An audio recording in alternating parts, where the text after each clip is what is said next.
ఒక్కసారి కొమ్మూరి గోల్డ్ కి కాల్ చేయండి. తాకట్లో ఉన్న మీ బంగారాన్ని విడిపించి మార్కెట్ ప్రైస్ కి వాళ్ళు కొనుక్కుని మిగతా డబ్బులు మీకు ఇచ్చేస్తారు. ఆ తెలంగాణ ఎమ్మెల్యే తిరిగి బీజేపీలో చేరేందుకు లైన్ క్లియర్ అయిందా? పట్టు వదలని విక్రమార్కుల్లా ప్రయత్నించి ఫైనల్గా ఆయన సాధించారా? ఆ మేరకు పార్టీ పెద్దలు లోకల్ లీడర్స్కు ఇండికేషన్ ఇచ్చేసారా? ఇన్నాళ్ళు నడిచిన వన్ సైడ్ లవ్ ఇక టూ వే అయినట్టేనా? ఎవరా ఎమ్మెల్యే? బీజేపీ నుంచి ఎందుకు బయటికి వెళ్ళారు? ఎలా రీఎంట్రీ ఇవ్వబోతున్నారు? Fire brand leader Goshamahal MLA Raja Singh బీజేపీకి రాజీనామా చేసి సరిగ్గా 7 నెలలైంది. ఆ రాజీనామాను అప్పుడే పార్టీ కేంద్ర నాయకత్వం ఆమోదించేసింది. అలాగే ఆయన తన రిజైన్ లెటర్లో పేర్కొన్న అంశాలను తప్పుపట్టింది కూడా. ఇక అప్పటి నుంచి ఒక అడుగు ముందుకు 2 అడుగులు వెనక్కి అన్నట్టు వ్యవహరిస్తున్నారు రాజాసింగ్. సో పార్టీకి చెందిన తెలంగాణ నాయకులు కొందరిని విమర్శిస్తూ, ఢిల్లీ పెద్దల్ని పొగుడుతూ రకరకాలుగా రియాక్ట్ అవుతున్నారు ఇన్నాళ్లుగా. అదే సమయంలో తాను మళ్ళీ బీజేపీలోకి వెళ్ళడం ఖాయమని చాలా కాన్ఫిడెంట్గా చెప్పేవారు ఆయన. కేంద్ర పార్టీ ఓకే చెప్పింది, ఇక్కడి వాళ్ళే అడ్డుకుంటున్నారని కూడా 1-2 సందర్భాల్లో కామెంట్ చేశారు రాజాసింగ్. కేవలం మాటలతో సరిపెట్టకుండా సమాంతరంగా గట్టి ప్రయత్నాలు చేశారట. ఢిల్లీ పెద్దలకు బాగా దగ్గర ఉండే వాళ్ళతో రాయబారాలు నడిపిన ఇప్పటిదాకా వన్ సైడ్ లవ్ మాత్రమే పైకి కనిపించింది. పార్టీ నుంచి ఎలాంటి రియాక్షన్ లేదు.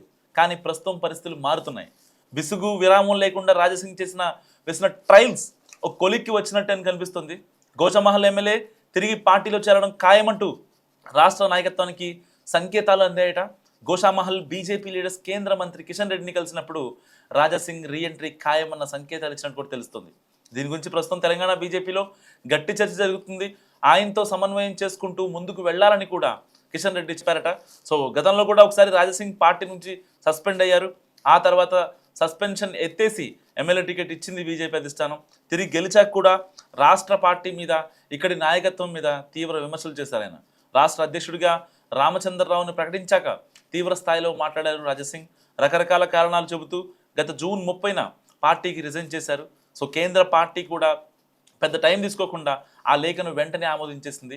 కానీ ప్రస్తుతం ఆయన విషయంలో పార్టీ వైఖరి మారింది. గోషామహల్ ఎమ్మెల్యేకి తిరిగి వెల్కమ్ చెప్పడానికి అంతా సిద్ధమైపోయింది.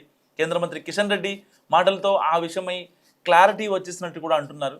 సో రాజాసింగ్ మరోసారి కమలాన్ని పట్టుకోవడానికి ఇక ముహూర్తమే మిగిలింది. మరి ఒకవేళ రాజాసింగ్ మళ్ళీ బ్యాక్ టు బీజేపీ అయితే, ఎందుకంటే ఏ పార్టీకి వెళ్ళలేరు కాబట్టి, సో ఎవరెవరికి ఎత్తు పెట్టే ఛాన్స్ ఉంది. ఎందుకంటే 7 నెలలు అవుతుంది ఆయన రిజైన్ చేసి.